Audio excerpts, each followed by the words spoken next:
The alien known as Jean Jacket from the movie Nope is one of the most terrifying yet magnificent aliens of all time. One of the most mysterious aliens of all time. And his creature's ending in the film begs the question that many fans have asked, did it die? What if it didn't die?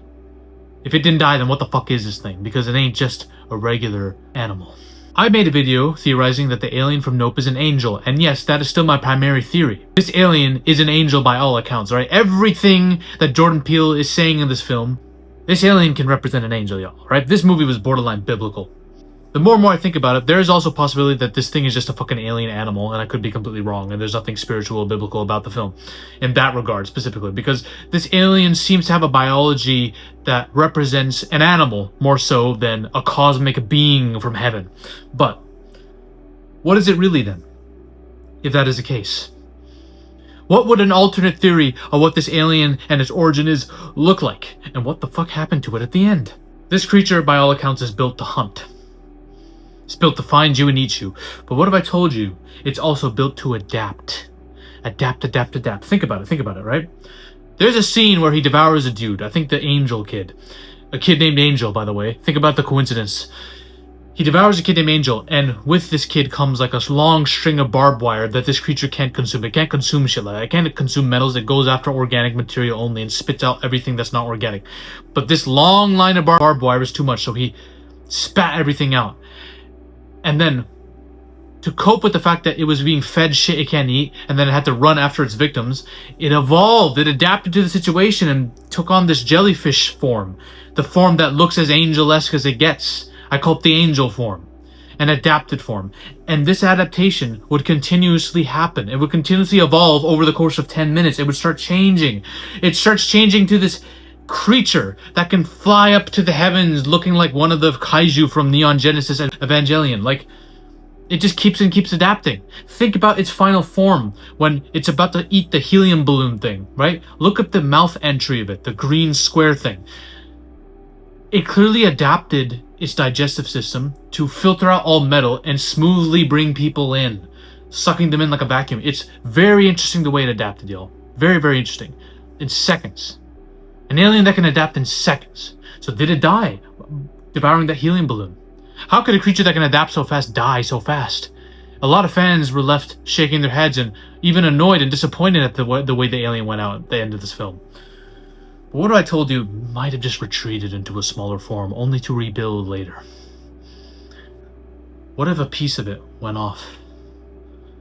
To change, to grow bigger, or grow faster, who knows? What if I told you that the alien known as Jean Jacket is not what you think? It's connected to another film. Here's where I might lose a lot of you, but it's true. It might be true. I'm still going with the angel theory, but this might be true too. What if I told you this film's connected to another sci-fi horror?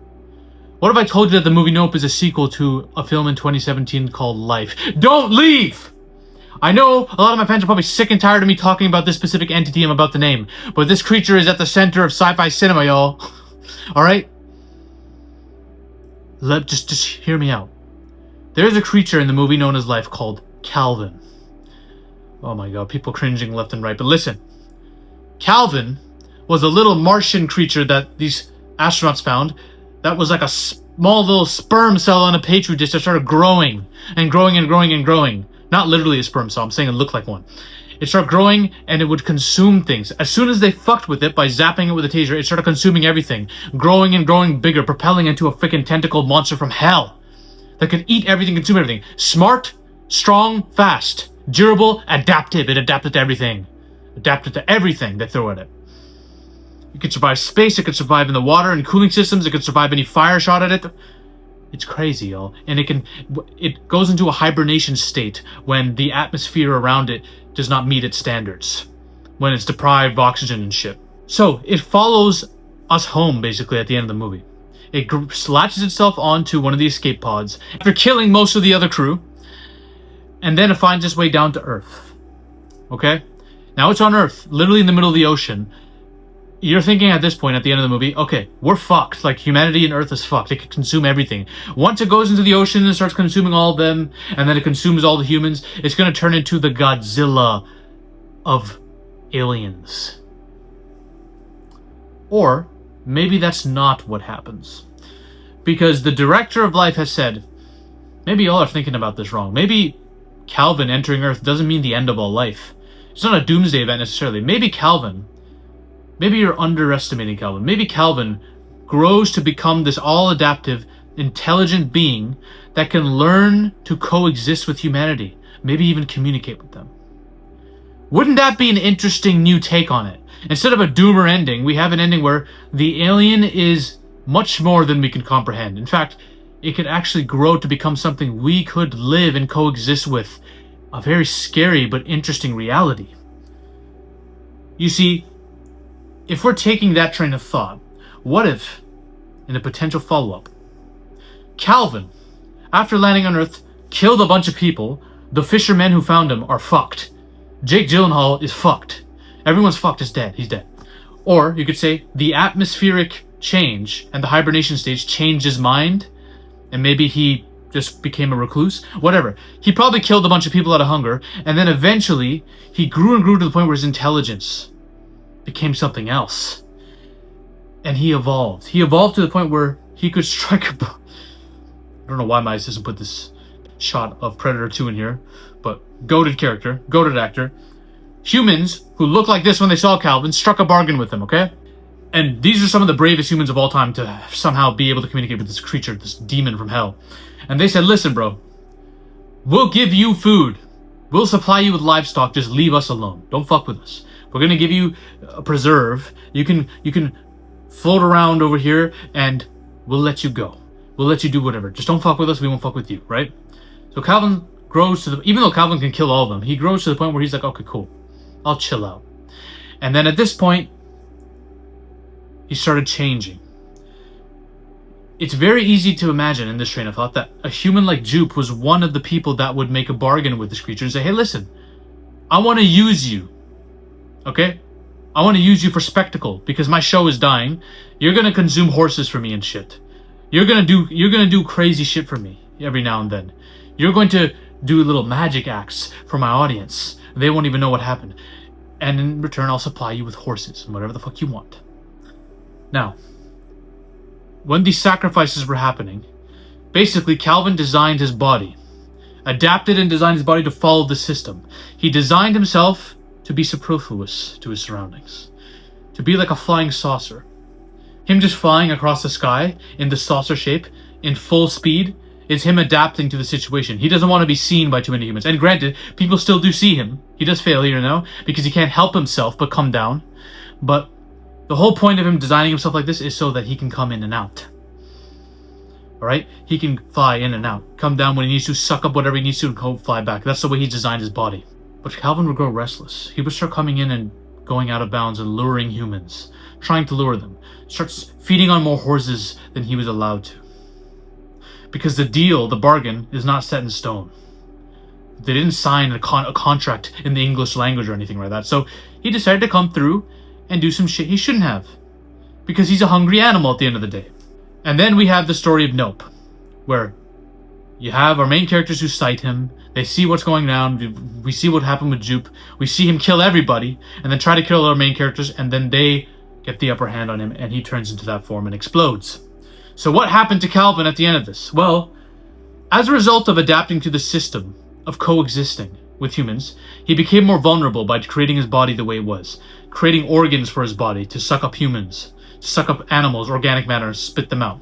He had to build his body that way, but it left him vulnerable to being attacked. So now him changing forms at the end of the movie is him trying to adapt to that adaptation and go back to his old ways, but it was too late because he got exploded from the inside. So now, he's probably hibernating and festering, waiting to regroup. That's what Calvin does. When he is set against it, when he's back to a corner, when the conditions are not met around him, when the atmosphere or when he's taken damage, when all of that shit changes for him and he's vulnerable, he hibernates and waits until he can come out again, waiting to be zapped. So there's a chance that there's a piece of Calvin somewhere on Earth after Nope that's sleeping, dormant, underground, waiting for someone to come up on it, and then we have a horror movie. Another horror movie come out where we awaken an alien of death. Calvin being one of the most powerful aliens of all time. The more and more Calvin tries to, and this is the scariest part, Calvin learned to adapt and coexist with humans at his own peril. Because by adapting to fit the coexisting system, he built a body that was vulnerable, but couldn't adapt in time to stop himself from getting blown the fuck up with helium or whatever. So now he's got to be thinking, all right, no more of this coexisting shit, because every time I try, I'm weaker. I tried to do it in the beginning of life, and then they zapped me with a fucking taser, and I decided to kill all of them because they're bitches. I tried to do it again, coexisting in this system with humans, eating whatever they told me to. No. At the moment I ate a little bit more than I should have, I got these dumbasses trying to film me, and then they shoot a freaking helium balloon into me. Fuck it. Fuck it all. I'm killing everybody now. And I'm going into my true form. Tentacle demon from hell. That's what we gotta deal with now, y'all. Thanks a lot, human being characters from Nope. You thought you did something good for us. No, you've released a being from the depths of hell. Calvin's about to fuck us all. Raw. No Diddy. That's what happens, y'all. That's my theory on a possible continuation to what happened to the creature Jean Jacket and Nope, who's actually Calvin. If you don't buy that, watch my other video on how Nope is actually a fucking angel. The alien from Nope is actually a fucking angel, alright? That's all. Like and subscribe. Bye! Ladies and gentlemen, we are on a mission to take over Hollywood. But the army must keep growing. If you want to suggest video topics to me, or talk about your favorite movies or favorite film theories in a community with like-minded individuals, join the Zafy Discord now. Link is in the description and the comment section as well. Join us. This movement is just beginning. We're taking over Hollywood, one coke line at a time.